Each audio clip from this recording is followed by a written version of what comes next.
Hi, I'm Angela O'Neill. I'm the director of our women's neurology program. I'm very happy to speak with Dr. Vanescu.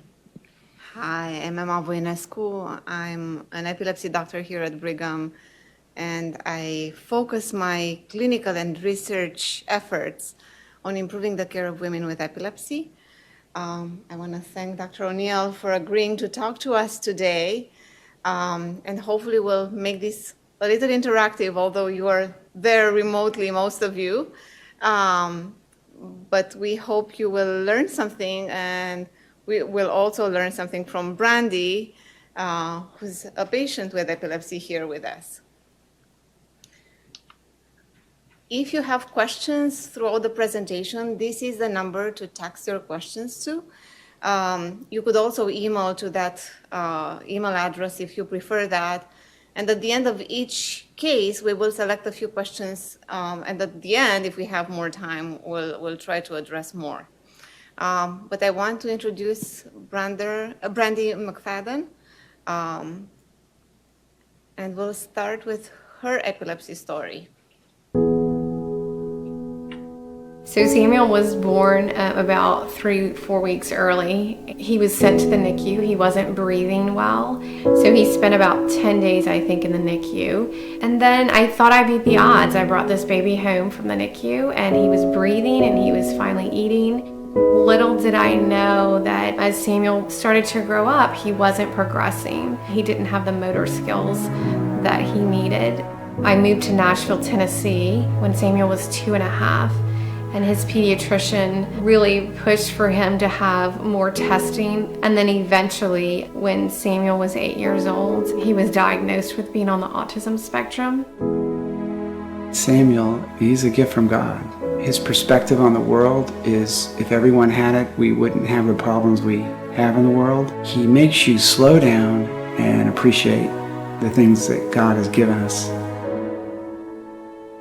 As I was researching the issues that Samuel was having with his language development, I started reading about different medications that people took when they were pregnant, and I saw that valproate was actually an indicator for children with low verbal IQ, and I realized that I had taken valproate throughout my entire pregnancy with Samuel. So here I was searching for answers for autism. And really, it led me back to the fact that I have epilepsy. And epilepsy has dramatically impacted my life, even though I thought years ago that I was unaffected by my epilepsy. When I met Brandy, she had raised some concerns on the first visit regarding the potential effects of this medication on her pregnancies, her children, future children. In recent years, we've definitely seen more high-quality studies and data pointing to significant risks for women taking valproate and exposing the child in utero to valproate.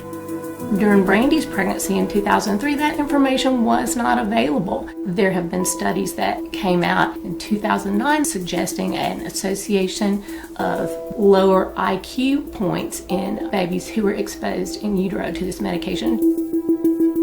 I felt extremely guilty as I processed it, and I realized that my anti-seizure medication caused this.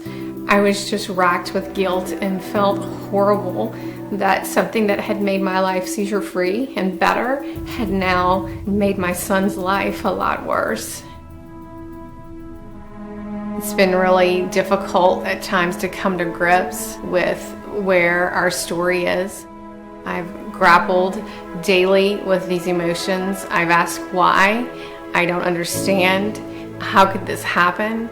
It's taken a long time to really process those things, but I know there's a bigger picture, and I'm still not sure what that bigger picture is going to look like, but I have hope that it's going to be a beautiful picture in the end.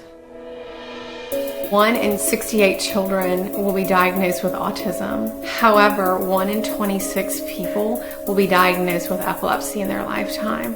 Half of those are women. What are we giving these females from the time that they're young to the time that they're older? Women are very different. We are made different, and we have to address those needs. Brandy developed a My Epilepsy Story to help advocate, to help fund research, and to help educate people. And that is what our mission is. At My Epilepsy Story, we know that we cannot go back and change what happened to Samuel, but we do know that we want to push for more research, more awareness, better treatment options for women with epilepsy until we have a cure. I have been very privileged to watch Brandy build this thing. The sky is the limit for who she can help, not just in this country, but internationally. For me, epilepsy used to symbolize shattered dreams of what I thought my life was going to be. Now I see that My Epilepsy Story is just one piece of a beautiful mosaic showing the stories of every woman and girl living with epilepsy. Please join with us as we research, educate, and advocate for these women living in every corner of the world.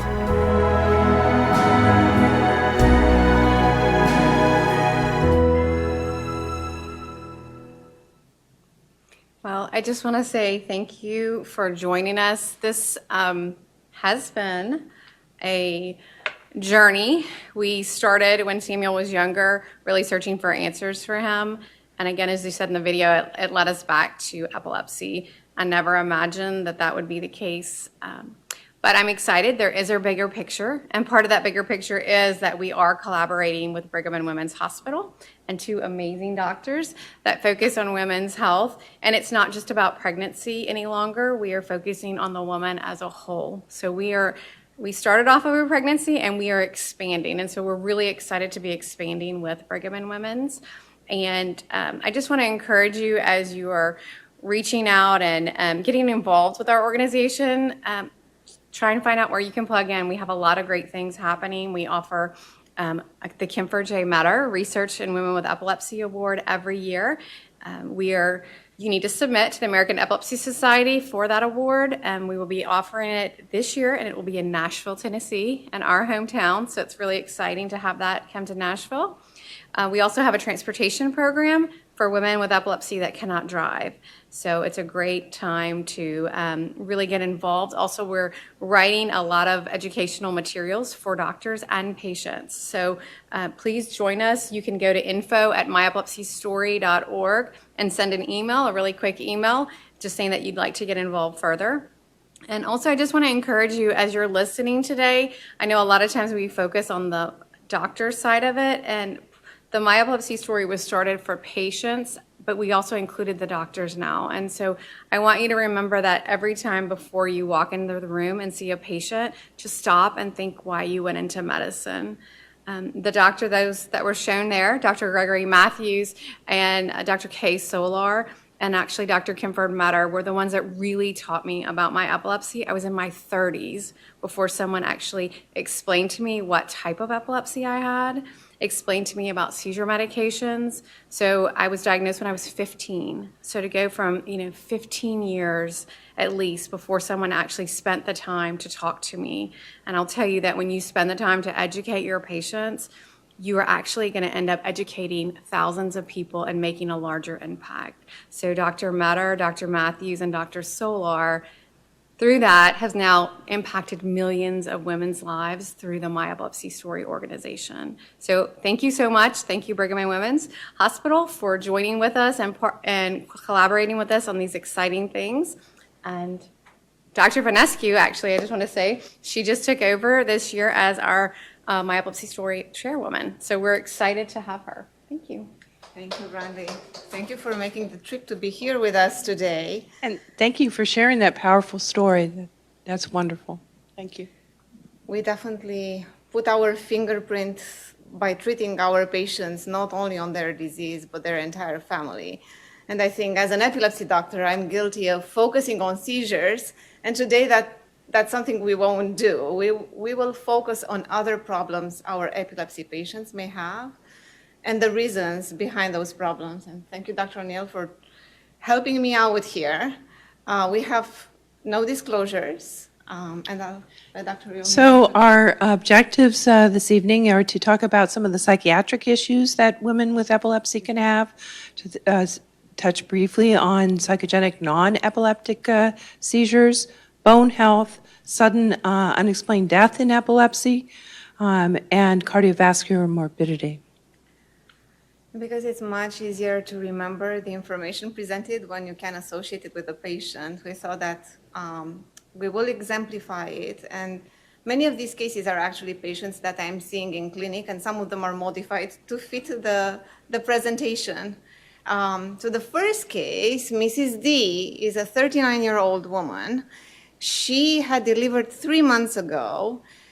She was on oxcarbazepine monotherapy, and she did well in the first part of her pregnancy, but seizures started worsening in the third trimester. Because of the exposure to medication, we didn't do much more than increasing oxcarbazepine during pregnancy, but postpartum, because her seizures continued to have an increased frequency, we added perampanel. Because perampanel was added, and she didn't want to expose her child to another medication, she stopped breastfeeding. She presented complaining that she's excessively fatigued, somnolent, she has little energy, little appetite, she has trouble concentrating, she's slower in everything she's doing to the point where her family noticed, and she feels like she failed as a mother and she let her family down.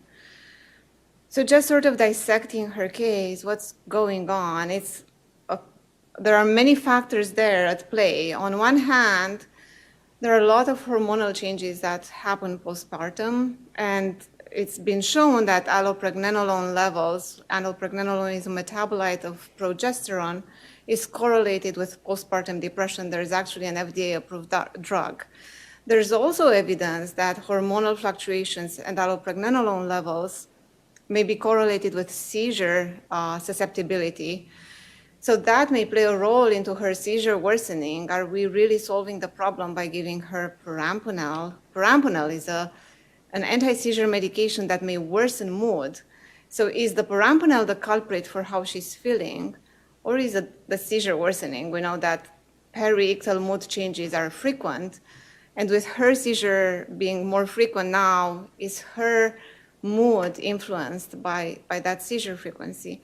And finally, we should always think of the psychosocial factors. She stopped breastfeeding. She's a young mom who had to give that away because she started a new medication to treat her epilepsy.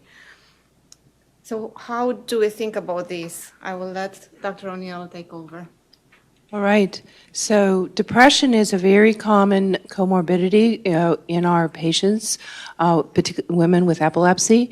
Depends on which study you read, but the prevalence is up to 30%. And there's a number of things that increase your risk of having depression. Female gender is one. It basically doubles your risk. Is certainly older age, psychosocial factors like being isolated, unable to drive, being older, polytherapy. And this is a huge problem, and suicide risk is actually threefold higher in people who suffer from epilepsy. We know that there's an adverse effect of many of our anti-seizure medicines on mood, and this is just a list of some of the ones that can affect mood. But remember, not only the addition of medicines, but the subtraction. So if you have a stable patient who has epilepsy and you're tapering and discontinuing a medicine like carbamazepine, that could make their mood worse as well. So it's not only the addition, but potentially tapering medicines that affect mood. And we also have a lot of barriers to care for our patients. First, it's not easy to access care, period, but psychiatric care can be a very big problem. Physician barriers, well, we need to recognize and pay attention and name the symptoms that the patients have.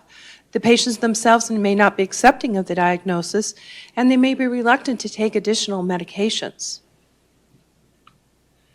What is the effect of depression on epilepsy? Well, first, it clearly increases the woman's disability. It may affect their seizure frequency.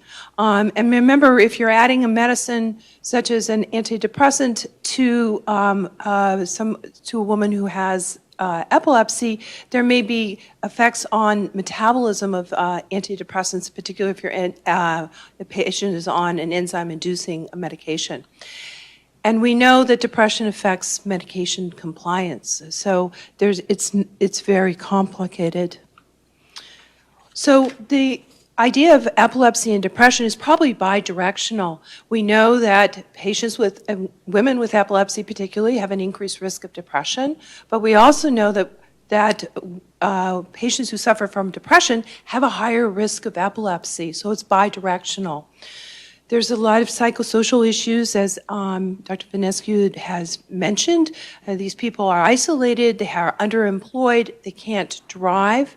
There's medication effects, and then there's, again, direct effects on the individual's insurance, the inability to drive, all affecting how these patients do. There's a study we're looking at postpartum psychiatric readmission, and it was a nationwide database study in 2014, and they looked at about 1.5 million women with postpartum admissions, and 13 out of 10,000 of women with epilepsy had 30-day psychiatric admission as compared to women without epilepsy, which was only 1 in 10,000. So postpartum, at least in this study, that women with epilepsy have a higher rate of readmission related to psychiatric disorders. So just wrapping up, I do think that it's never one factor triggering depression, and we need to think of how we can help the patient in front of us. As an epileptologist prescribing different medications for women of childbearing age, I always go first to Keppra or levetiracetam or lamotrigine, and those are medications that have theoretically very different effects on mood, with lamotrigine being a mood stabilizer and levetiracetam affecting mood. And I did look into our patient cohort here at Brigham, and it seems like the risk of depression is similar in both cohorts. And actually here, it doesn't seem to be that much of a difference compared to the general population. So why is there that gap compared to the study that Dr. O'Neill presented? I do think that we are screening for depression more actively at our institution, and having that access to psychiatric care is so important. And I think the effects of unrecognized depression can be really life-threatening. So I think that should be done perhaps more often than we are doing it even. I'm going to pause and see if anyone through the chat sent questions on this topic. No one has sent a question yet, but one of the things I would like to talk about is from the patient perspective.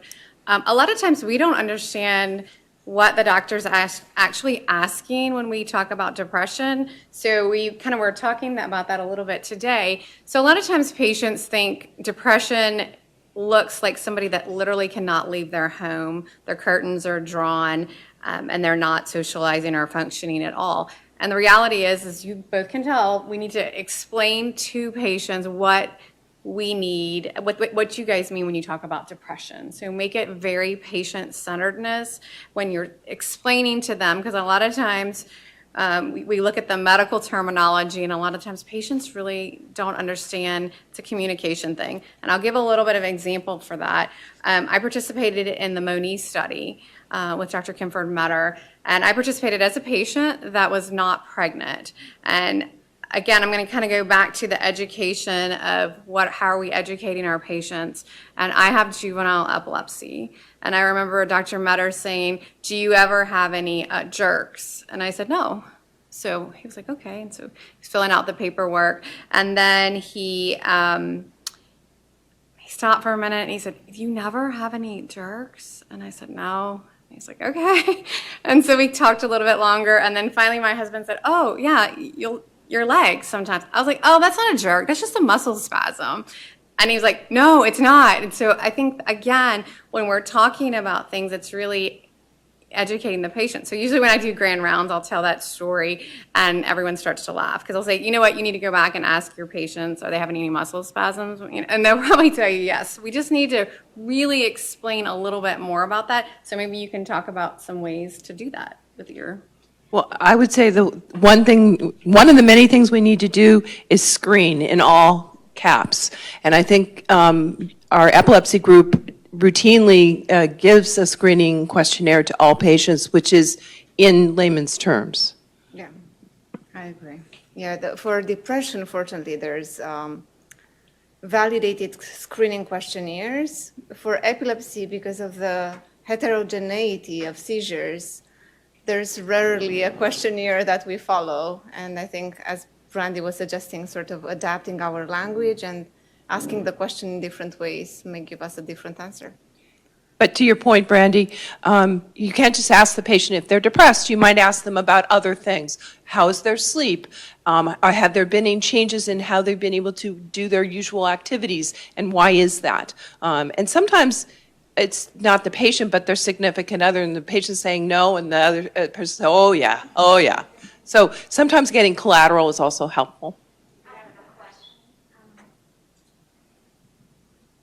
Has it ever been studied before in the difference between men with epilepsy and women with epilepsy, the rates or prevalence of depression and suicide? Have they studied the difference in gender between the two groups?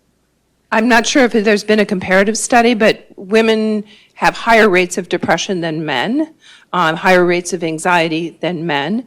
Suicidality, I think, is higher in men than women.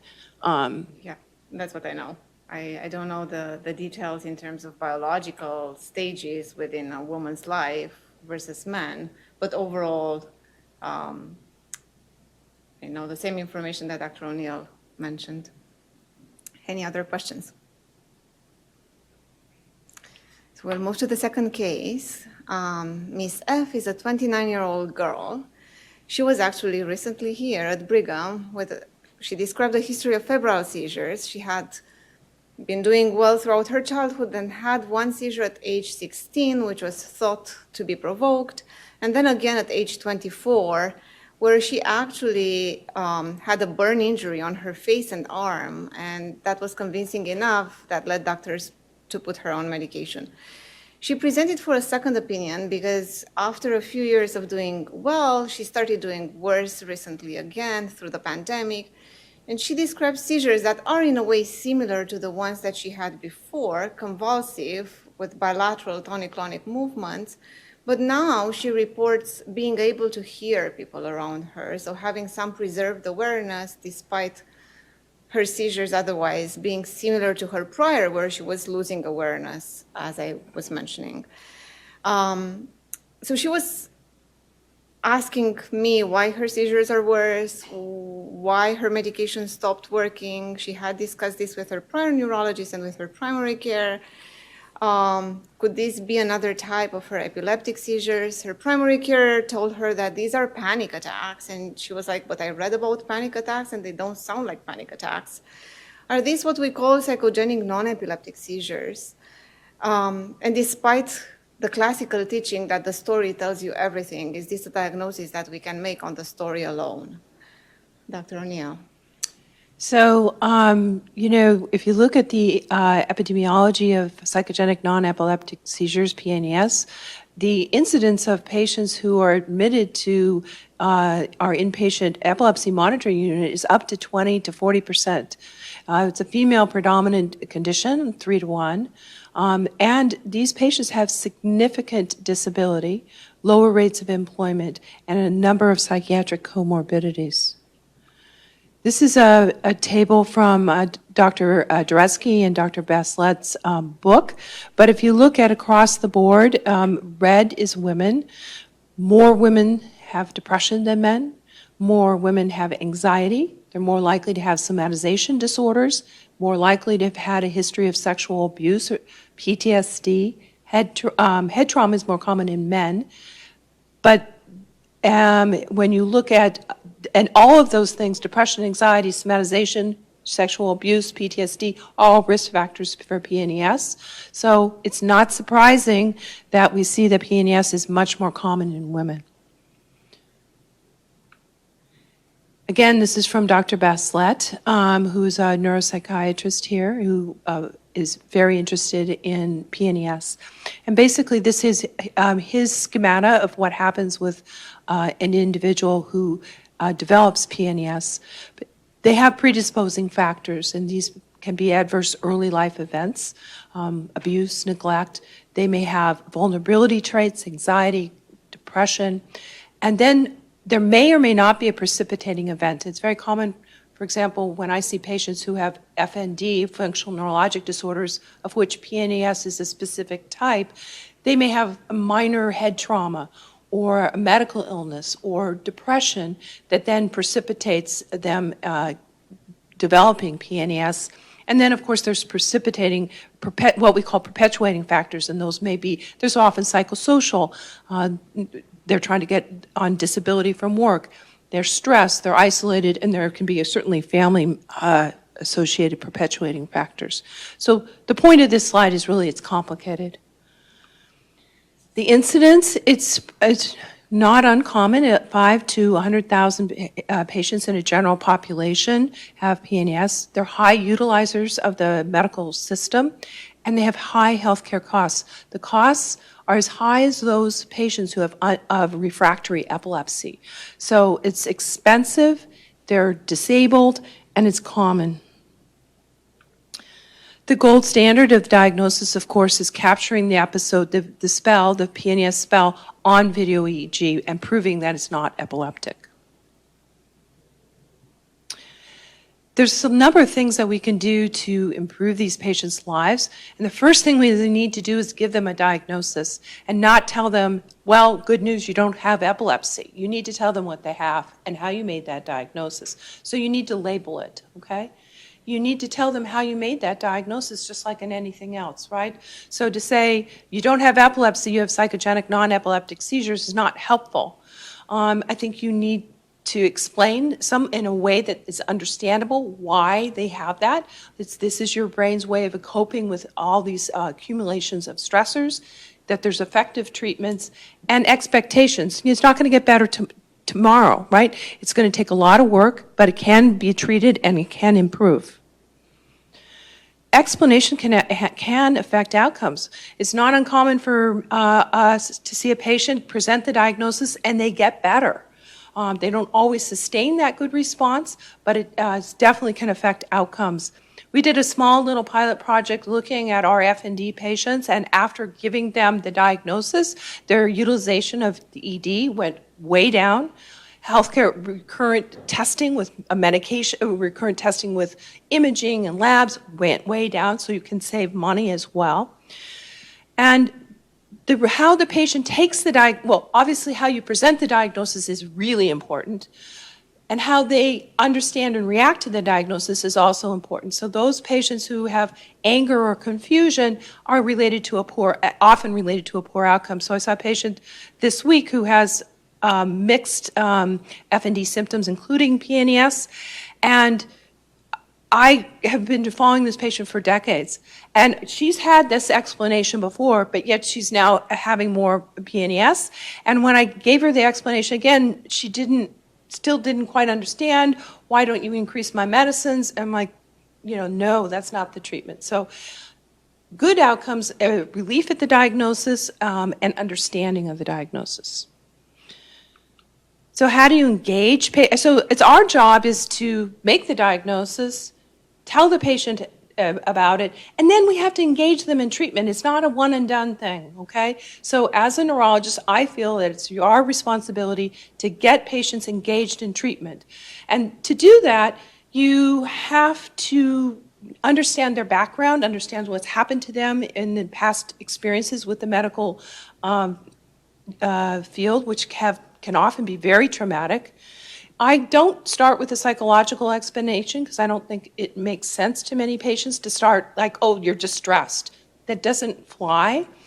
I think you have to make sure you know your own biases and make sure that you're not telling the patient, you're faking it or implying that it's volitional, which it's not.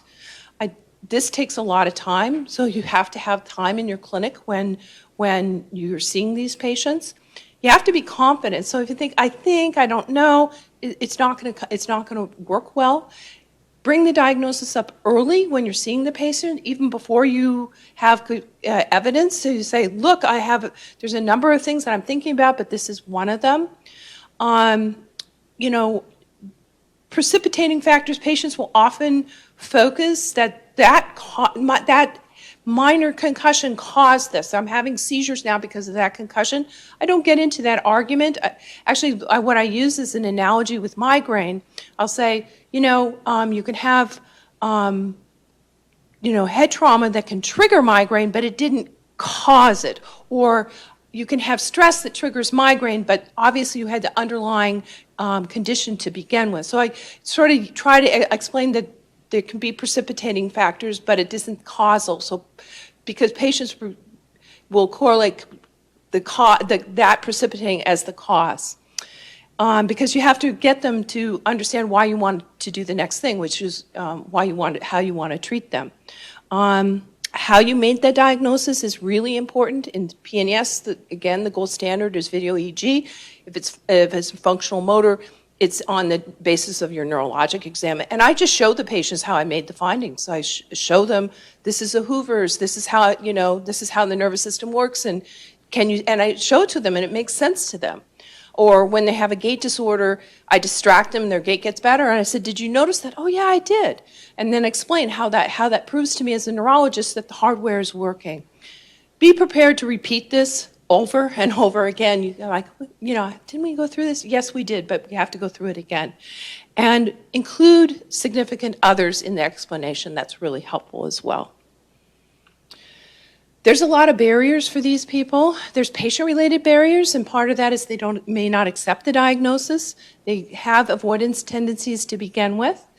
They often will develop new symptoms, new functional symptoms. They may have PNES, and they develop functional motor symptoms. So, and there's other things that can contribute to barriers, not on purpose, but disability benefits, social isolation also contribute. And there's huge clinician-related barriers, right? There's a lack of knowledge, a lack of empathy, a lack of concern, and a lack of collaboration, and a lack of ownership. Okay, and we need to step up to the plate and take care of these people because they are disabled. And then there's healthcare system-related things. There's lack of access to care. We happen to work in a place where we have wonderful people who do this all the time, but many patients don't have that kind of access to care. Lack of communication is a huge thing, and again, lack of specialty care. So the treatment, so that's a lot to get through in one visit, and but then you have to say, well, there's treatment, and treatment is not adding more medicines. Treatment is cognitive behavioral therapy. It's been well validated in multiple randomized controlled trials. There's other modalities that are less well studied but can be helpful: mindfulness, psychodynamic therapy, hypnotic therapy. Again, it depends on where the patient is and what local resources. So knowing those local resources can be helpful. And certainly for motor, gait and tremor, focused physical therapy can be good. And there's very limited evidence for psychopharmacological treatment. Again, you can treat some of the underlying psychiatric vulnerabilities like anxiety and depression, and should if those are important, but that doesn't necessarily address the functional symptoms. This is from Dr. Bachelet, and the point here is it's a process. It's not just a straight line. You have the symptom, you tell them the diagnosis, you gauge them in treatment, they're treated, and bam, they're all better. It's often things go back and you have to start at the beginning, like the patient I told you about before. We've been through this whole process, but I had to go back and communicate to her how I made the diagnosis, why is the diagnosis and treatment. And her husband didn't get it either. So we needed to go back to the beginning and talk about the diagnosis. So the fact that you may have said, like, we've done this like 5 times, it's a process. I think there's a model, the model of care is that patient is in the center, and then all of these other people are very important team members and need to communicate. And many of these patients have other functional symptoms, functional GI symptoms, functional cardiac symptoms, and to get everyone on the same page telling the same information, because if the patient hears 5 different things, it's not going to be helpful. There's lots of great resources, and I just put some of them here. There's websites that are very helpful. There's an app called MyFND, which can download for free. There's books, there's papers, and I utilize all of these at times. So sometimes, for example, if a patient is in Maine and I want them to go to physical therapy and the physical therapist isn't cognizant or has never dealt with functional symptoms, I'll print off the paper of the Nielsen's paper about how to approach PT and FND, and I'll give it to the patient to give to their therapist. The other way you can sometimes do is if that doesn't work and the patient is, you can have the patient see a physical therapist who's skilled in FND, and we're very fortunate because I think many of our therapists here at the Brigham and Mass General and Spalding are very good at that. And then that physical therapist can act as a consultant to their local therapist. So those are some of the things that you can do to improve outcomes and use local resources. Thank you, Dr. O'Neill. That was fabulous. And thank you for the practical details on how to approach these patients, because it requires perhaps even more effort than treating epilepsy. We don't have a magical pill to treat functional neurological disorders. And it requires patients' collaboration to be successful. And really, from the neurologist's point of view, we may think this is not neurology, this is psychiatry, but there's really common underpinnings for neurological and psychiatric disorders that we still have not figured out. And it's not uncommon, about 20% of people probably have both epilepsy and non-epileptic seizures, and distinguishing between those is hard. And once you make the diagnosis, having neuropsychiatrists help is important. But as Dr. O'Neill was saying, we have our part to play in helping them get better. Yeah, I really agree that neurologists need to stay involved in the patient care, because if we're telling them this is an important condition, this is, common, we see this, it can be debilitating, and then, well, I don't need to see you again. What kind of message is that sending? And you need to make sure they've engaged in treatment, right? Just because you prescribed it doesn't mean they engage. So I think that for neurologists to stay involved in the care is important, and particularly as they often then develop other functional symptoms, it's helpful rather than coming back a year later and finding out they had a functional tremor with seeing 5 different providers. If you kept in touch with those patients, you would have been able to prevent some of that disability.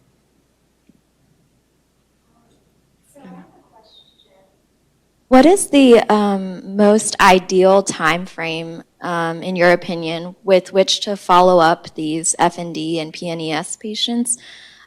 Would you have them return to clinic like every 3 or 4 months, or would it be on a PRN basis, or how would you go about scheduling them? Well, I think everybody's different, but I think once the diagnosis of PNES is made in our EMU, there is a post-discharge clinic, which is pretty close to the time of their discharge, because I think you want to make sure that they understood the diagnosis and start to engage immediately in treatment.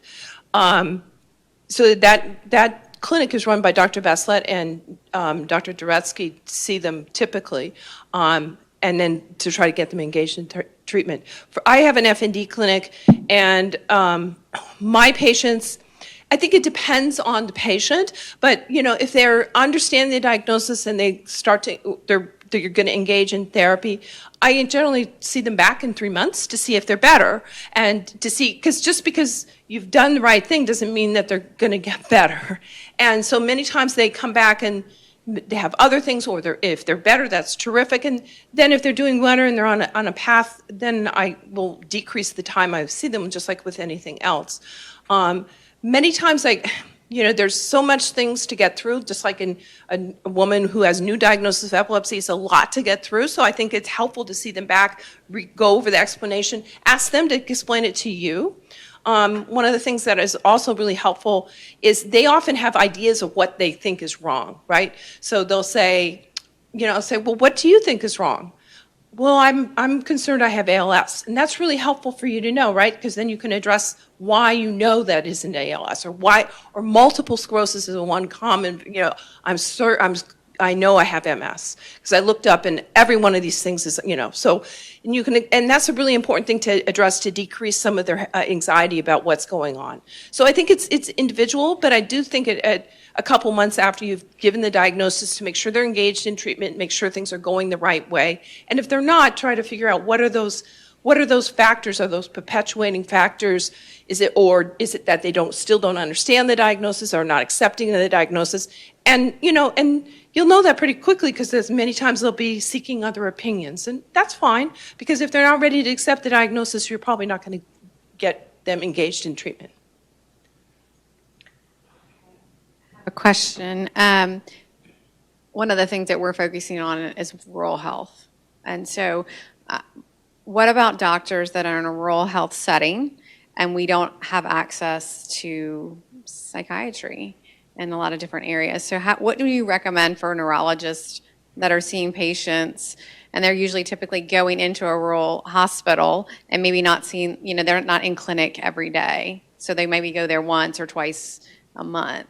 So what are your recommendations for those patients? Well, first of all, every patient who has PNES not all of them need to see psychiatry, right? But if they can't see them, it's helpful to know what your local resources are, and so they may not be able to see a psychiatrist, but maybe there's other mental health providers who would be very helpful, who you can partner with. But I think that you need to make a partnership. Is that you need to make sure that you've talked to them, that they have the information. I think telehealth offers potential huge benefits. Now, that's one of the benefits. The benefits is that telehealth, you could potentially have that patient see one of our neuropsychiatrists.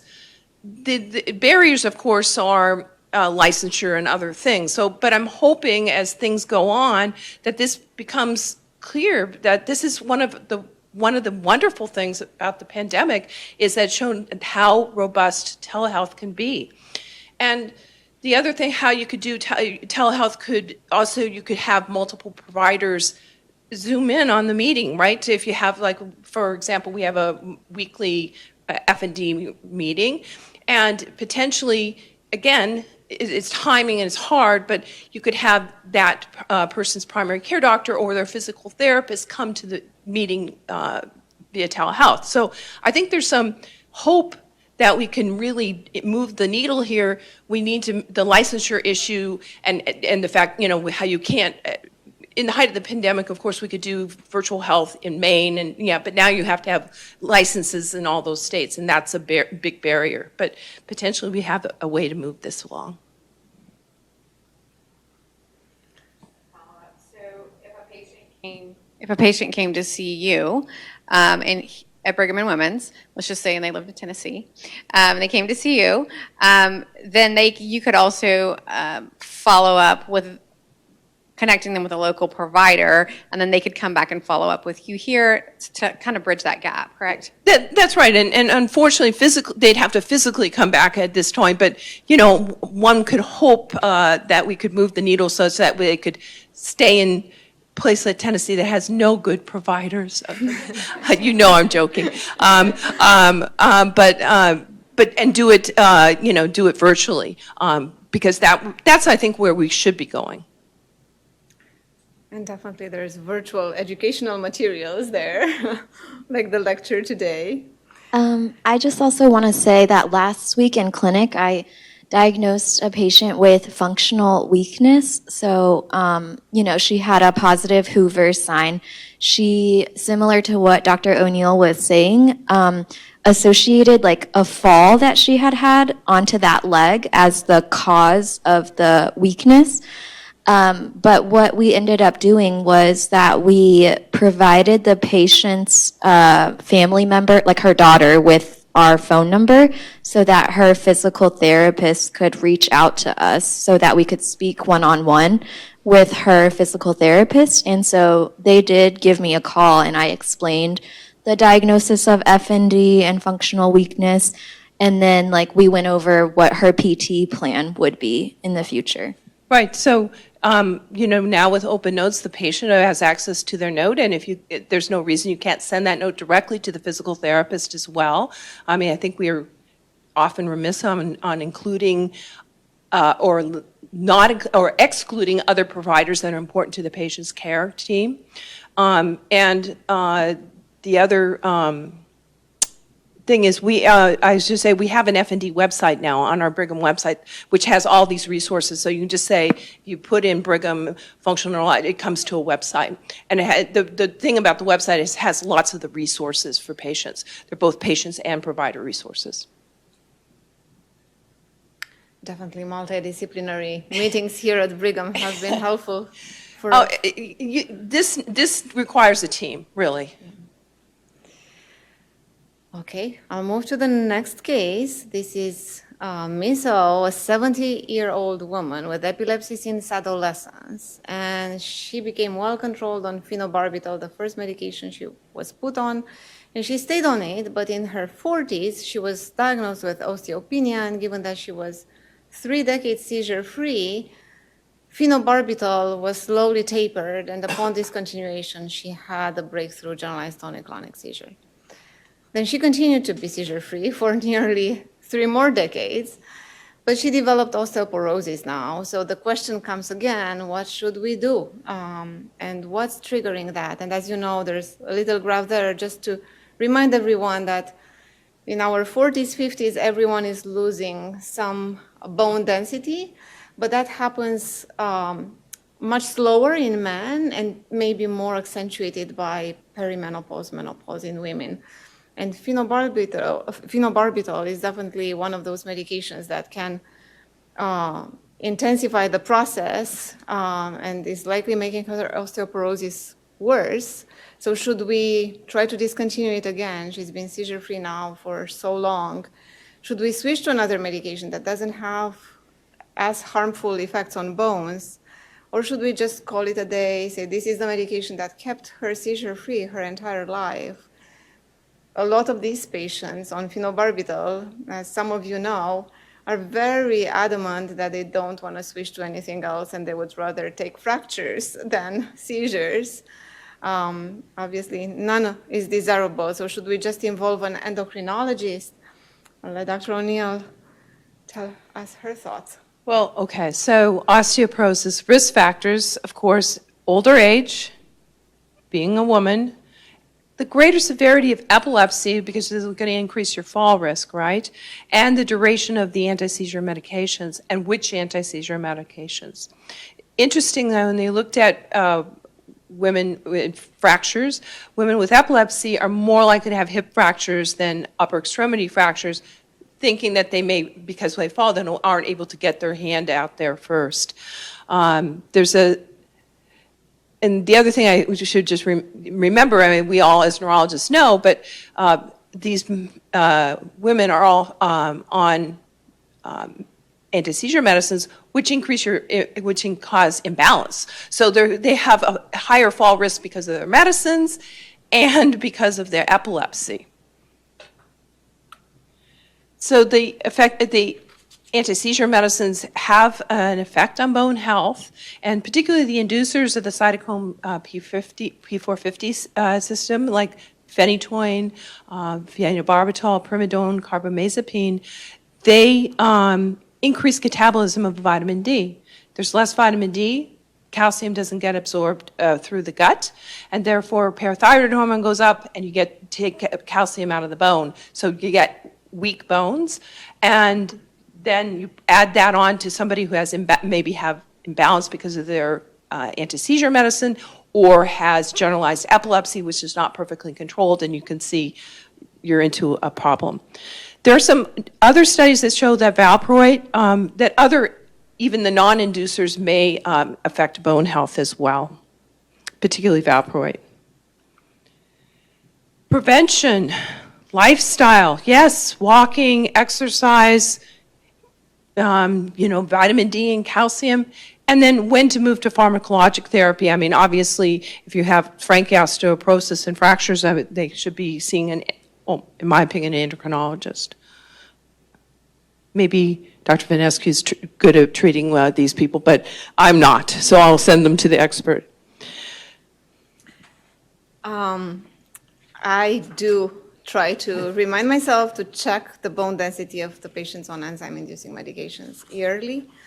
The majority of insurance companies only cover it every other year, but I think we've had little trouble with our patients on anti-seizure medications. They allow it more frequently. And once there's an indication that the bone's density is going down, I try to convince them to switch. I want to point out that there's studies suggesting that women with epilepsy may be more prone to enter menopause early. And if you remember that curve that I showed earlier, it may be that the bone density starts declining earlier because of that.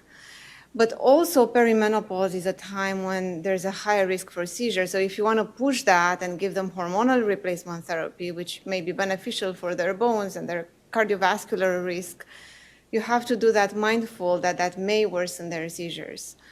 I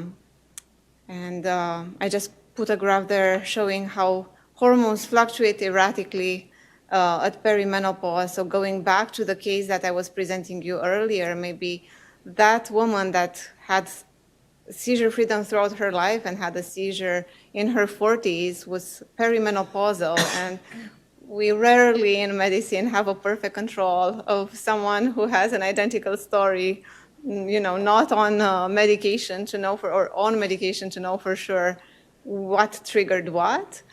We can only do our best by being informed and trying to take the right decision every time. Questions here?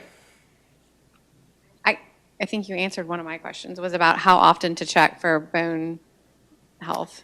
Usually yearly is enough. I think more frequent may not be easy to detect subtle changes. Is it at a certain age, or do you just check?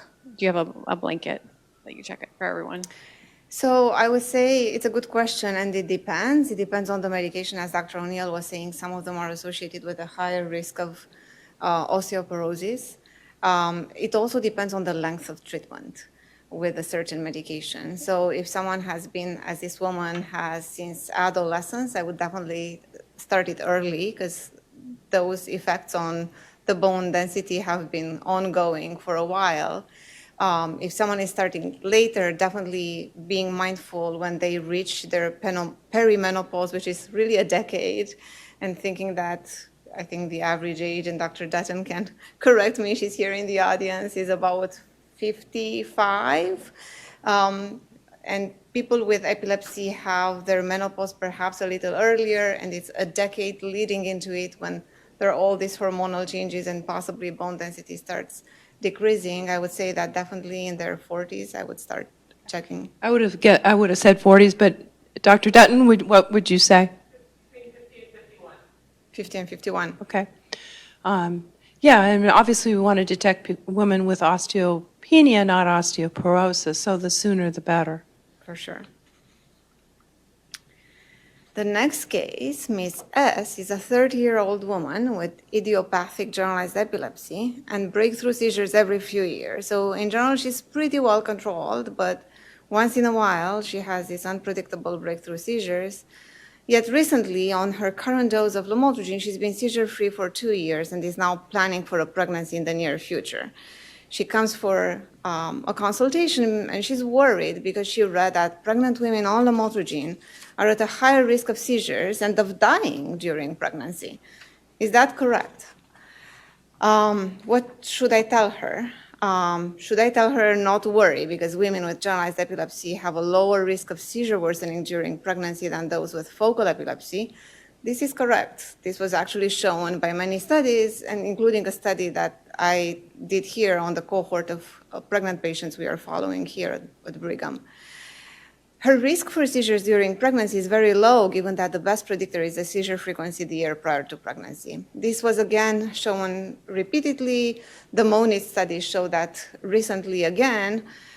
The year prior to pregnancy is a good indicator for how you will do in pregnancy, but I think you have to take that with a grain of salt. This patient is someone who doesn't have seizure every year, is someone who has seizure every few years. So is 1 year enough? Is 2 years enough if she usually has seizures every 5 years? Hard to tell. I feel like everyone has their own pattern, and that plays a role into their future risk for a seizure. And then what about lamotrigine? There was a recent FDA warning that lamotrigine can increase cardiovascular risk and may be associated with cardiac abnormalities and arrhythmias. That was based mostly on studies in animals. There's indeed studies showing that women on epilepsy, older studies, I have to say, showing that women with epilepsy on lamotrigine had a higher risk of worsening seizures during pregnancy. This is based mostly on the big registries data that have been gathering this information throughout the years. And I would say most of that information is from times when physicians were not aware that pregnancy influences the metabolism of lamotrigine. We're not checking levels and adjusting the doses. So because of those pregnancy-related clearance changes, lamotrigine levels would drop and the patient would have seizures. That's not what we are doing these days. And lamotrigine is actually one of the most validated medication for use in pregnancy, with very good data to show that the risk of birth defects is low and neurodevelopmental outcomes are good. So I would recommend that she continues on lamotrigine despite all the other worries. Yeah. Well, this is a little bit like bringing coals to Newcastle, because this is the expert on this for sure. But SUDEP is sudden unexplained death in epilepsy is defined as sudden unexpected witnessed or unwitnessed death, which is not traumatic or drowning and not associated with any other substance overuse. And there may or may not be evidence of a seizure, and certainly is not related to status epilepticus. The risk factors for SUDEP, well, it depends on the seizure type. So generalized, women with generalized seizure have a much higher risk of SUDEP than people who have focal seizures. Generalized seizures have about a 10-fold increased risk of SUDEP compared to those who do not. Poorly controlled seizures, polypharmacy, nocturnal seizures are all increased risk of SUDEP, obviously noncompliance with medication is a number of seizure medicines employed, all increased risk. So this is the study that put this, which this patient probably read or referred to, is a UK study which showed that there was an increased mortality in pregnancy with women on lamotrigine. And obviously that was quite concerning. The first question was, did that have to do with just the practice, the prescription practice, because mostly women in pregnancy were getting prescribed lamotrigine at that time in the UK. But they showed that in this study a 10-fold increase in mortality in pregnancy, and many of these women were on lamotrigine, which sort of raised huge concerns. This is Dr. Pinnell's Monid paper that was published in the New England Journal of Medicine 2020, which showed that when you look at do a prospective matched trial of women with epilepsy, that seizure frequency did not change during pregnancy. That's important. But what did change is the amount of medication. So on your left is the change in seizure frequency, in which there wasn't change in pregnant and controls. But on your right, you can see the green shows changes in dose of medications. And pregnant women had a lot of changes in doses of medications because lamotrigine and levetiracetam metabolism changes during pregnancy. And if you monitor these, and as Dr. Vanescu already mentioned, and you adjust the dose, then their seizure frequency is not any different. And I think that's the difference, one of the major differences in which explains the UK trial, because I don't think they were doing that at this time. This is the sudden death in cardiac arrhythmia. So this study just came out in the Green Journal April 26th. And what they did is it was a meta-analysis of multiple different trials. There was like 26 trials with 25,000 participants. Over 2,000 of them were using lamotrigine. And they could find no clear evidence that there was no evidence or data to support that lamotrigine was associated with sudden unexpected death in epilepsy or any EKG changes.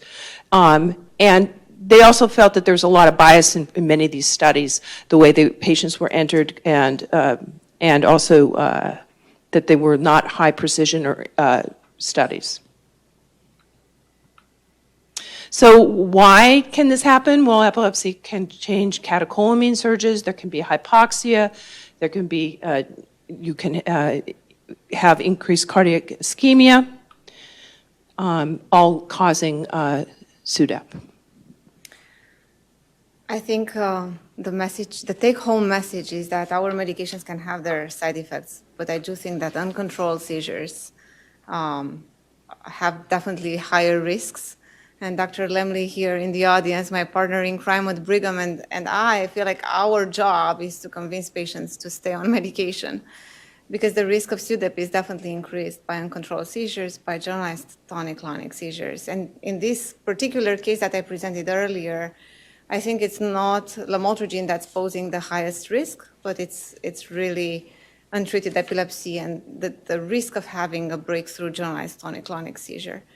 But I think in addition to what Dr. O'Neill mentioned, the increased stressors on the cardiovascular system that pregnancy poses may also increase the risk of SUDEP in pregnancy. So it's a time when we have to be even more careful in how diligently we adjust levels and we monitor these patients because we are treating two lives at the same time. So we are doing here therapeutic drug monitoring, and we check patients' levels every month or even more frequently if they seem to be high metabolizers. And we continue to use lamotrigine as a first-line seizure medication together with levetiracetam, given their safety profile, as I mentioned earlier. Something to consider in these patients who have generalized tonic-clonic seizure is suggesting ways to reduce the risk. We are especially concerned about patients that are living on their own and don't have a bed partner because the risk seems to be increased, as Dr. O'Neill was mentioning, with nocturnal seizures, especially many of these patients were found face down. So having someone to stimulate them or having some sort of an alert system if they don't sleep with someone in the same room to alert the family members to go and check on them if and when they have a seizure is important. But I think medications can definitely play their role in keeping seizures under control and reducing the risk of SUDEP. Any questions here? I do have a question. So SUDEP, do you talk to all your patients about SUDEP? I know that's a big debate among neurologists of when and if, and so that was my question. I think it's important for patients to know. Honestly, yeah. I did not know about SUDEP until after I started our organization. And so to find that and to actually connect with families, and typically it's parents of children that have passed away, and the parents were really angry because they had never been told about SUDEP and they feel like they could have possibly done something. And so for me, I remember thinking I had no clue. And so again, it was about patients having a right to know about SUDEP. So that was my question. Do you have a protocol? When do you tell patients about SUDEP? So we are encouraged to talk with all our patients at the first visit, and we've had this discussion amongst our group many times that it is very hard sometimes to bring up SUDEP at the first visit when the patient, especially for those that have a new diagnosis of epilepsy, are trying to understand that and to sort of make peace that they will have to be on a medication for the rest of their life, that they have this unpredictable disorder that they will have to live with from now on. Mentioning SUDEP does not seem appropriate at the first visit for all patients, but we are definitely mindful, and I personally do try to mention it in the second visit or the third visit if it's a patient with a new diagnosis. Sometimes I bring it up earlier if the patient does not take their medications, because as we were talking earlier, if someone is non-compliant or dismissive of their diagnosis or is in denial that they may have epilepsy, although they had several recurrent unprovoked seizures, then I try to show them what's the risk of people with similar numbers of seizures, and also mention SUDEP as something that can happen at any time with any seizures. And yes, in general, it's for patients who are refractory to medications, have a lot of seizures uncontrolled, but it can happen to people that have rare seizures as well.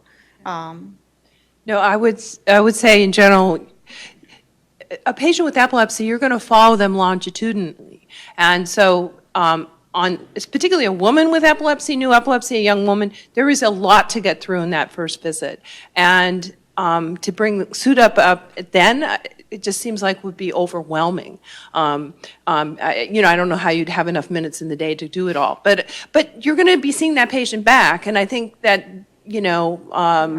that it seems more appropriate to probably do it on a subsequent visit rather than the first, because you're presenting the diagnosis, how you made, and they're already feeling stigmatized. They're, many of them you've told you can't drive now for 6 months, and it's just a lot. But I do think that if they're not compliant, it's great to say, oh, by the way, this is not trivial. For sure, there's a little bit of an adjustment disorder for many patients receiving this diagnosis, and I feel like I would, I may tip them into depression if I mention SUDEP at the first visit, but I try to be mindful and not to forget to talk about it in subsequent visits. I definitely bring it up when patients ask to discontinue medications, and sometimes discontinuing medications is reasonable for some patients. Though I'm always mindful that the risk of that person in front of me is always going to be higher than in the general population to have a seizure, and SUDEP is a possibility with every seizure. I think that patients, we have the access to the internet. So as soon as you get a diagnosis, they are searching online. And the problem is that we really want the doctors to be the one to explain it to the patients versus the patient seeing it online. And so that is a big concern, because patients, again, then start panicking, and then it continues to go. And then what they're reading online may not be as accurate for them in particular. Anyway, so that was one of my kind of, I would encourage you to talk about it on the first visit, because they will go home and they will start searching, and then and then it becomes, they're going down a rabbit hole on other things, and it just spirals. And so they're left there by themselves. And I feel like the internet has now become the expert when really you guys are the expert. Well, yeah, I encourage them not to Dr. Google. Right. But the other thing is where I wouldn't talk about it is on a patient gateway message. This is not the way. I mean, that they do that. Oh, I just heard. I'm like, we're going to have a conversation face to face, or virtual conversation, but this is not an email exchange. But you're right. But there's just a lot to get through, right? Yeah. I usually acknowledge that there is a lot to get through, and we may not get through everything, and that I'm happy to see them sooner if they need, or talk to them over the phone if they have a question, although this is not the type of question you want to address over the phone, and you'd rather have them in office. But I do try to let them know that there's more to it that we are going to get through in the future visits. And hopefully they'll stay away from reading on their own and drawing conclusions based on internet information. They won't. They'll go online. We all do, right? Okay, I have a couple questions for you. So, this is not regarding the case per se, but my question is to the experts: is the time of day they advise checking levels of anti-seizure medications in pregnant women with epilepsy? Reason is sometimes there's fluctuations. Levels are higher than the previous month. What are your practice and any suggestions? Yes, we do keep track when we monitor patients during pregnancy of the hours post-dose. We ask them to message us with the time when they took the medication in the morning, and we see the time when the lab draw blood such that we know how many hours have passed since they took that medication and infer where are we on that pharmacokinetic curve. Is it closer to a peak, closer to a trough? And knowing those hours post-dose allow us to more accurately compare with prior levels. It's ideal if the patient can go to the lab sort of at around the same time of the day because that takes out that variable. So a lot of the times, if the patient is taking the medication at 9, I would say, can you go to the lab at 8, have the medication with you, make sure you don't forget to take it, but have the blood work done just before you take your morning dose. Or try to schedule your OB appointment. A lot of the times, they see their obstetrician much more frequently than they see us. And trying to have the OB appointment, if they can, at around the same time of the day is another strategy. Or, timing their blood work before or after their OB appointment so that it's around the same hours post-dose as their prior levels. Yeah. But it's an excellent question. Yeah, I try to aim for trough levels, just so that I can, simplistically, so it's easy, like 2 p.m. versus, 8 a.m. But if you can get trough levels, then you compare like to like. But Exactly. For women with poorly controlled generalized epilepsy and pregnant, several have general tonic-clonic seizures. Say they are on 3 medicines, levetiracetam, lamotrigine. Levels of both meds are falling. How much can you increase the dose by? And do you at any time decide on starting a third? So I do try to keep up with the levels. So at the beginning of each pregnancy, I look at the preconception level and I determine what's the range that keeps that patient safe. And I do my best at every level check to adjust the dose to compensate for the decrease. In general, for lamotrigine, we don't go up by more than 100 at a time. If the level had dropped significantly, I would ask them to check another level in a week. It takes about 4 or 5 days for the level to get to steady concentration again. And then I adjust further if needed.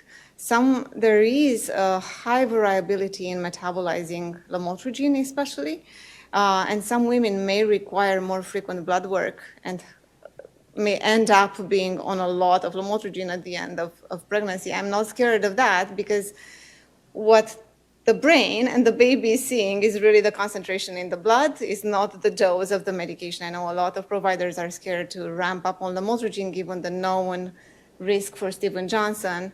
But it's really not the level that I'm increasing, it's just the dose, and I'm monitoring the level carefully, keeping it where I think it's safe for that patient. I do the same with levetiracetam. Levetiracetam can also fluctuate quite a lot, especially in the first trimester is when we see the higher changes. For levetiracetam, there's less of a concern of increasing by a lot at once. It doesn't have it may have allergic reactions, but not to the same extent as lamotrigine. We rarely see them. In general, I increase by 500, and again, if the decrease has been dramatic, I ask them to check level again in a week, and I may increase by 500 more. In general, that is sort of enough for a month, but again, at the end of the pregnancy, the patient may be on triple the dose they were at the beginning of the pregnancy.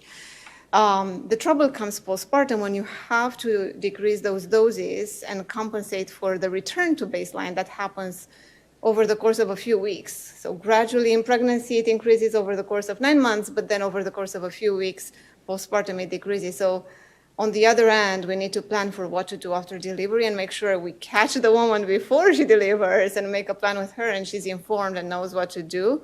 We sometimes get referrals from outside where patients come and are very dizzy and off balance, and that's dangerous too because their lamotrigine levels are toxic.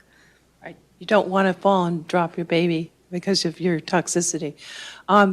Well, maybe your patients are different, but if I saw a huge difference in level, I'd first ask the patient if they forgot to take the Yeah. medicine. So compliance is the first thing because you don't want to change the medicine. But presuming they're compliant, then yeah, there can be huge fluctuations. Okay. Our last case, Miss H, is a 66-year-old woman with bipolar disorder, generalized epilepsy, and she's on valproate for both her bipolar disorder and for her epilepsy. She is unfortunately obese, has trouble with alcohol, and has a history of eclampsia with her first pregnancy, and she also is a tobacco user. Recently, she has been diagnosed with coronary artery disease. Dr. O'Neill, how should we counsel her? Okay, well, the first thing is we need to talk to her about some of her health-related behavior, okay? We need to talk to her about exercise, how Depakote or valproate could be affecting her lipids. We need to talk to her about smoking cessation. We also, unfortunately, she should have been also counseled about the concern with preeclampsia increasing cardiovascular risk decades later. So, you know, that, so she has a number of health-related conditions that we could, and alcohol overuse, of course, is another one. So we need to counsel her extensively. So you need, in, you know, our patients who have epilepsy, they often have poor health-related behaviors, and there also may be genetic issues between epilepsy and heart disease. And so you need to assess the cardiovascular risk in these patients and counsel them appropriately on behavioral medical therapies. And also think about how your medicines, particularly valproate, can affect obesity and how it can affect lipids.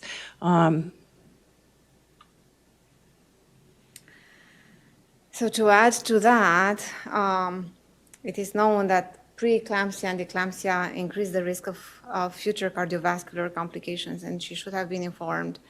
We know that Depakote triggers weight gain, but also leads to metabolic disturbances, to insulin-resistant, leptin-resistant. Most of these patients may develop metabolic syndrome, which is associated with long-term vascular complications, but a lot of these patients, again, achieving seizure freedom, are hesitant to switch off Depakote, just as in the case that I was presenting earlier on phenobarbital. And then there's also these concern that there may be shared genetic factors for epilepsy and cardiac conditions. We know that arrhythmias are seen periictally, and ictal asystole is something that we all know about and is one of the most common. They may result from seizure activity, but there may be a shared genetic susceptibility. There's research ongoing on that. And then there's also conduction abnormalities that may be promoted by anti-seizure medications. So it's a complex pathology there that we need to be mindful of, especially if someone may have already cardiovascular risks. And then in terms of structural disease, again, there's shared cardiovascular factors, genetics, etiological factors that can play a role for both epilepsy and structural cardiac disease. And we've all heard about cases of transient myocardial ischemia and Takotsubo syndrome with seizure activity. But very little of these may be under our control. We may perhaps be able to change medications where it's necessary. But we can, again, educate the patient to try their best to have a healthy lifestyle. That's something that's a modifiable risk for cardiovascular diseases.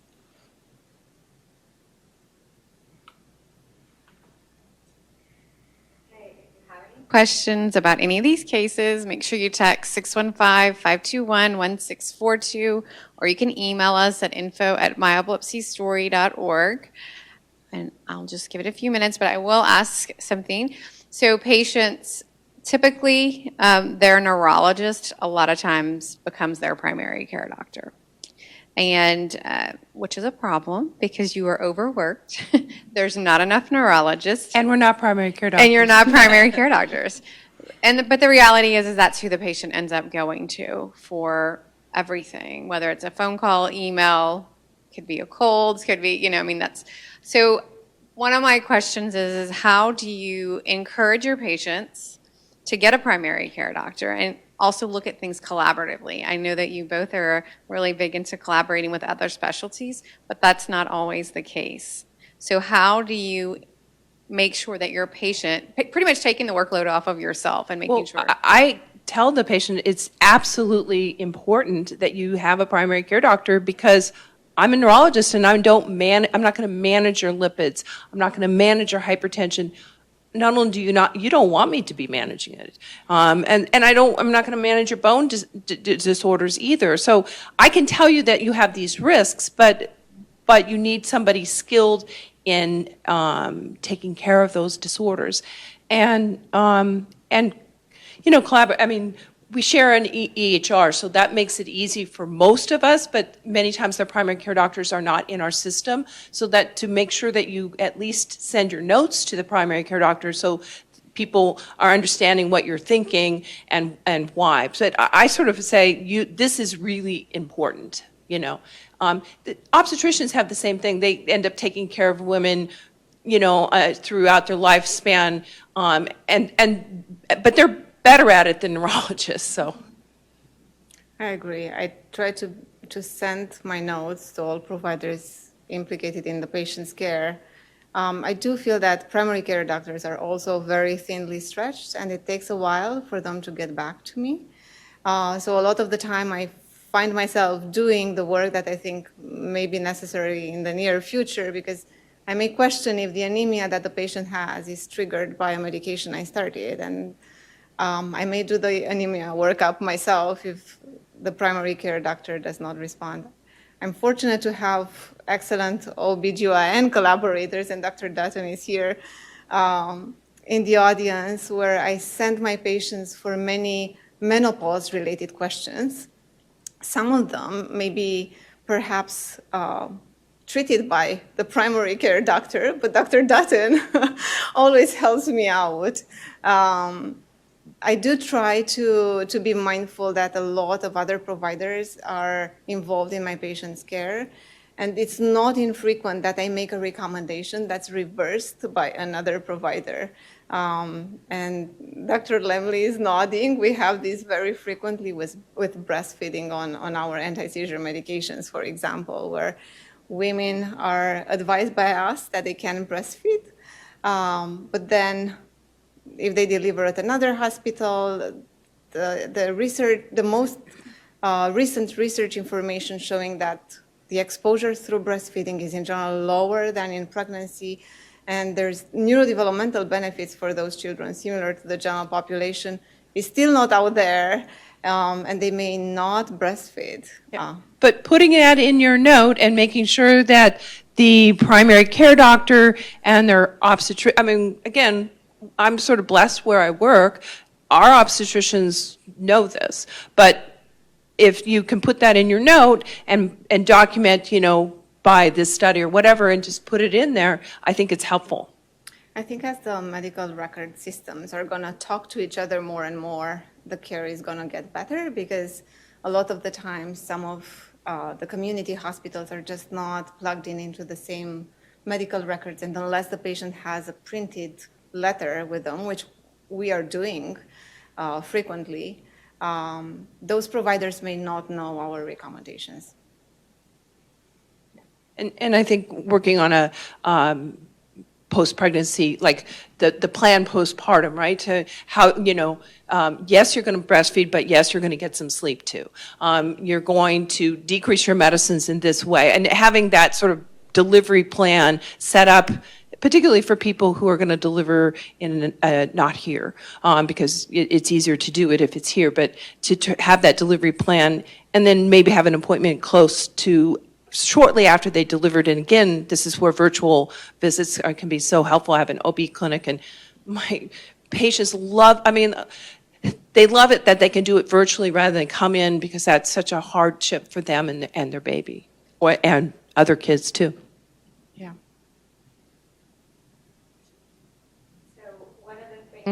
One of the things that MES is going to be working on is we are going to be working on information to give to your patients. So stay tuned. We are going to be having an updated website, an update on our website, but we will have a patient side and then a physician side. So you can actually go and click and print that material right there for their patients. And we're also going to be giving paperwork right there for the patients to learn to advocate for themselves, because patients get lost in the shuffle between different things. So just be watching for that. That's great. One of the things that we had to do some education here was our postpartum nurses are so into, like, get them breastfeeding and blah, blah, blah, and they'd wake the patient up and, like, no. This is a patient with epilepsy. They need their sleep. They can pump and somebody else can, but to actually educate them about that sleep is important for our patients with epilepsy, and that they really need to get their sleep, as well as it's important that they breastfeed. And so to have a printed plan or to have gone over that, patients are very good on the patient portals, and so to have that, the notes being available, they can also show other providers in case that other providers, we didn't know that they were involved in their care. So one doctor is saying, I had to give a letter to a patient of mine saying that it was okay to breastfeed. This was the third delivery, and the 2 previous times was not allowed to breastfeed by the nurses and lactation experts. Of course, this is rural Kentucky. So this is what we're talking about, the bigger institutions, we have the resources, but when we go into rural America, the information is not there. So. And that's where something like having it on your website would be very, very helpful, with references and where to go to look up more information, or, for both physicians and patients. But for all providers listening who are interested in collaborating with us to create these materials, basically reach out to the email address there on the screen.